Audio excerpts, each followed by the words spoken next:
Hi ma'am, I say ByeBye yaw la ine ba ko ado akhoi gi lekai di se adagi akhoi chinau khoi ma'am tawraga ne ByeBye tawdoi se ado ngasi le ani ba ko adu ga nongala ga handoi ni New Year ge yuchuk chara ga handoi ne ba ko ado ngarang ni mapani ba mai phatta ba ge khoi da ngarang nungdang wayam hoi ngarang nungdang wayam thila amme ba ngasi di mapani ba mani ne phatte da na ko adu du gi mapa mi mem da lekpo khopa do adu du gi ne ko iche mayamga ne iche gaiga ne tawrise iche inaupi gaiga ko ado na ai ipamda ne ba leise ado ai cha su pore mayam tu ai gi ichanupa ne ichanupa sida leire tu sisna ne akoi ina magi la maza sida la sida ne akoi gi mayam ba do adugi masu sisna akoi maza no thu maza sina ichanupa sida mayam pamale aisu thongtha pagi sema saba yaw bo lore ga de ko video sina mai sina tra de mu ya ro ado mayam ByeBye di hoba do yengmina se hazi khoi thongtha pa ho dore ko yengmina se ina taw na ne duga kimba thongdoi mayam sidana yen leire yen kg taruk ne sisina ko aduga sisina nganu kg manga ne ado sida leire mayam semba loisale to aduga kai khoi je mathena mayam me makhan ne khoi tawdarak toi je mayam video sigi marak thana ko mayam da yamna kana ganda ba ai product ama khatang ucharam ge ba ko product se kai no har kanda Namyaa gi ne ko Namyaa gi si se underarm whitening kit ne ba ko si sa ado si se si sina ko underarm whitening cream ne ko adu duga si sina underarm color correction marks ne ba ko si sina ado sigi ani sine ado sigi ani se mayam sigi gi kana ba thabi khoi nupi jing da di anambana mayam khoi je adum wedding si la ko matam adagi party chat pagum ba dum mayam le da amnes kum lining ba dagi dum dress le dina ko khoi na se la ga zo amnes oi ba mayam se la pa simatam da khoi da kai haini sega ko mamu ba je khoi nupi da yam nungai te da ha ti sum ikai jin comfortable su oi de da na ko mu bani ne kitang li lu ga as ai u gi ni ga kitang khan ba hai ba ma le dina adum ba do adugi problem do le da na ba ne ko si po cha do si je sizina biraga di adugi problem do ma su le le roi have di khoina sega ta kham tek pa musal ga le ba dagi dum le dina ko phajada ba do dum si sina loina adu ngok tho halani hai tare ko ngok tho mani na phajarni phajardi khoi da su set dress se shet pa madam da comfortable su oi dana de khoi na kitang kai hai ni sega to ngora bani na khoi kitang utning ba le dana ko hai di isa da su uthokning ani ba ai di adum party gum ba yaw hai ba mak si jabu dum imana miyam dance up pe ai de gi sum imana miyam pullaga di langak pa madam hai ba le dana ko tawni hai bu di na te do sum anam mana dum tawgi tawna re na tra ado tawko matam da kitang khutka kitang hanga lu matam mure di kai jidana ado kai jaba do si seasoner ga di adu gi kai do layer roi ado myam si gi product se yam ti na nungai e to si se kamai ne use tawani haba do ai ado in hajara ma ge fazana ko time di ai tai bu di ai ngonda comfortable oi jatre do du nai adu makti kamai na seasoner ni hab do tai ra ut padu dei uchara roi ge ado oina hajara ma ge aduga mayam Namyaa gi product sing se dermatologically tested ne aduga si se chemicals to free oi ko si gi product se Namyaa gi product sing se aduduna mayam na sudum sizna bada kiningai oi ge hai tare ko adu mayam si gi poche pambiraga di khoina Amazon da su phangabane ko adu maman triam na dum honge dum si product ani sida maman chum yare hai tare ko ado ai pambiraga de gi description da link hapcharam ge aduga mayam na order to bio. Apply the cream to both underarms and massage gently till the cream absorbs completely into the skin. Use twice daily for desired result.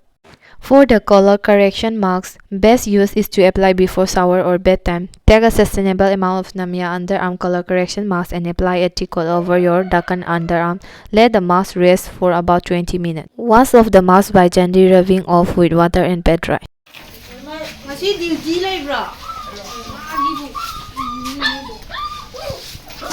Hina taw na ba ne duga kimbap sem doi ne dutu kimbap sem bai machan mayam tu thau hai ba hore khang ani ne thang gali je ko nganu ga yen ga gi khang ani ne thang gali je yo mai je Bye bye ni haurise.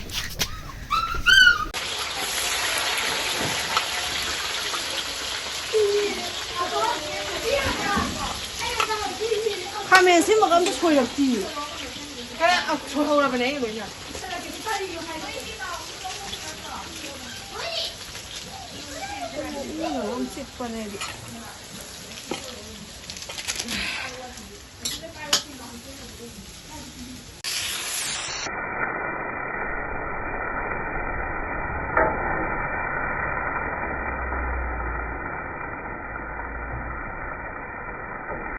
수통 그냥 통보 사비니. 스마트기. 땅땅 봐. Làm hào tôi nè. Ngồi yên nè xin à. Có bị cái sao vậy nè? Cái nhở? Làm yên nè xin à, yên thùng lối sân lẹ. Còn tôi có xin à ngàn nu. Tôi có yên. Ai đi utrò nó không gì đó. Mà 올래. Ai 올라 가 이거 런다 돼. 이거 힘만. 올래 씨. 맞아 아까 너한테 필요 없고 컴.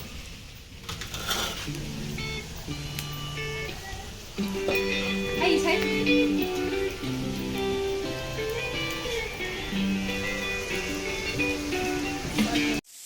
시진나 김밥 셈먹이네. 싱옥토 이네도. 아코이 제나 따우리. 너기 나우리. 예름니까. 누가 시드는 짝 레이래. 시드나 그린 칠리 소스. 딱하이리 하지. 야매.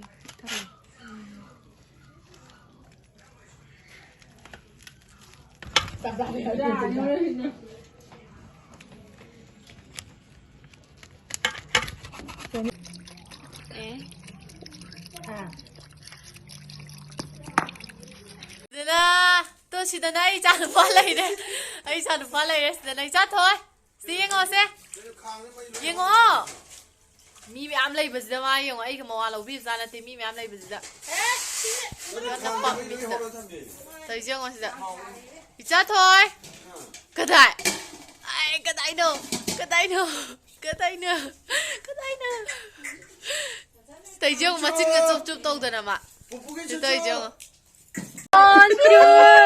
Cheers!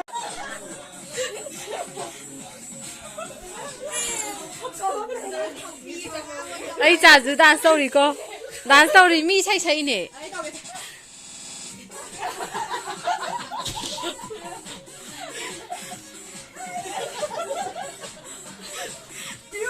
Mày làm ô gama lấy đi, ô gama. Hay anh đi cái ô pa mà đi thì lâu bị đi.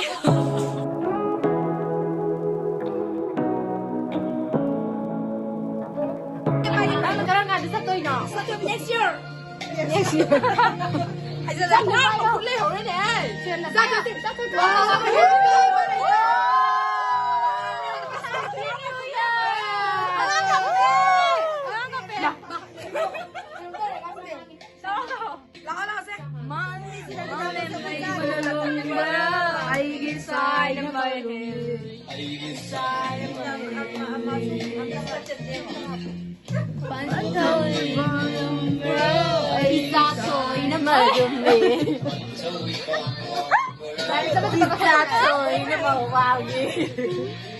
Nó sẽ đi bấm.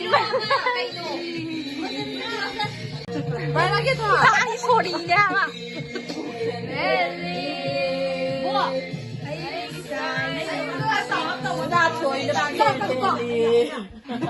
Lấy mình làm ra.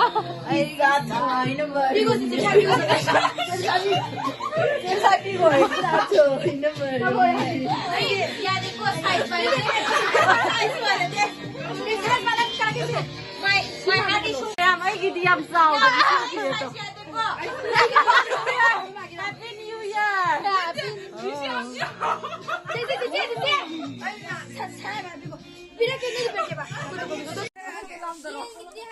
수마인 떨어가 바이바이 셀로 이설레고 자 수마인 불럭 사라가 사닝 만드드나